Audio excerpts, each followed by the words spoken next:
Uncle Ruckus of judges. NANI?! Dynamite! Alright, let's do it. Yeah. I want to start off by saying, Supreme Court Justice Clarence Thomas ain't shit. I said it. I'm in it. Drop a bomb on him. You're a punk.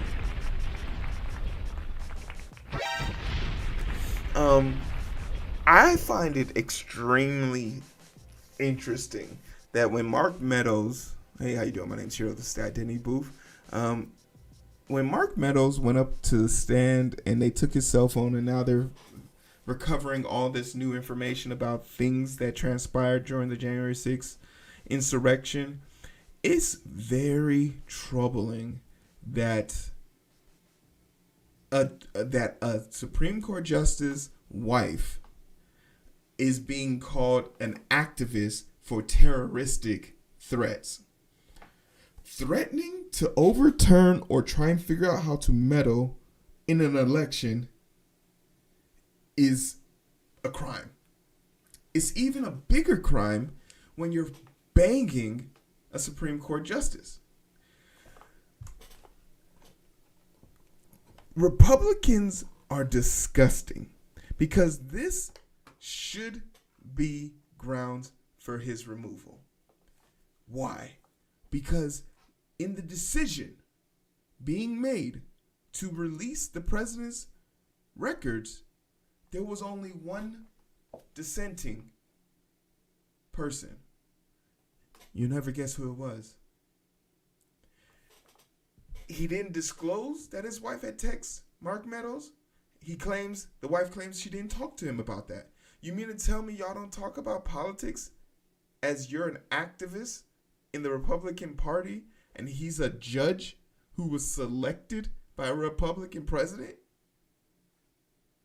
And by far he's tied for dead last in being the least qualified to be on the stand.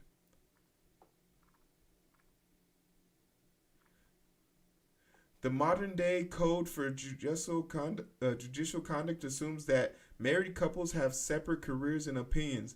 Legal ethics experts have long taken that view that while Jeannie Thomas is an outspoken conservative activist, her husband is able to act as an independent judge on matters that come before the court, even matters that may touch on subjects' interest to Jeannie Thomas. But the aftermath of the 2020 election, while Jeannie was actively strategizing with the White House chief of staff on overturning the election results, so it doesn't matter. It doesn't matter if she didn't talk to her husband about it. She was actively strategizing on how to attack our constitutional rights and attack the democracy of our government, to attack the integrity of our elections. She was actively committing terroristic crimes. One of these was the court's decision in January requiring Trump's White House records to be turned over to the House Committee investigation on January 6th. The subpoena documentation when his wife owned texts are among the pile of documents responsive to the subpoena. That's a slam dunk, says Richard Painter, who served as an ethics counsel for the George Washington White House. He had to recuse.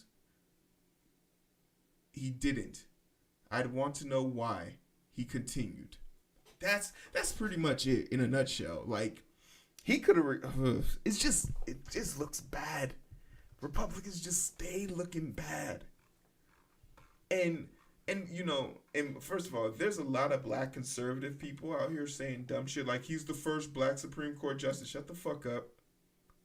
Thurgood Marshall is rolling in his goddamn grave. Was American lawyer and civil rights activist.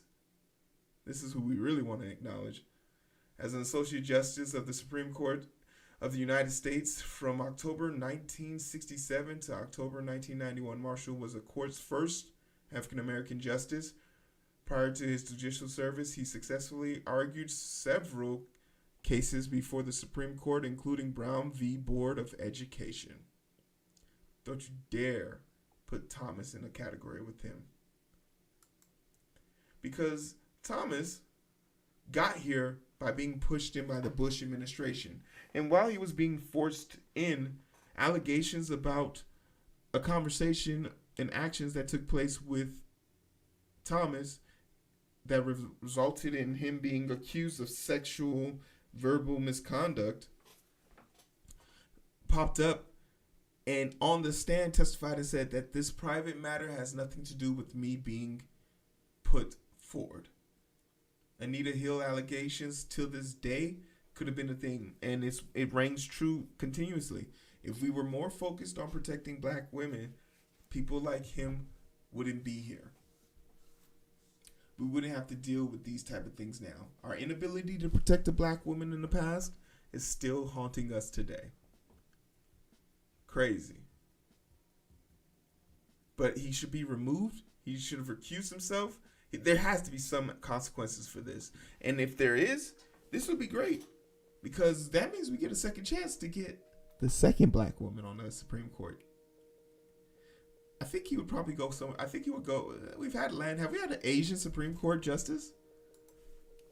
Asian Supreme Court justice.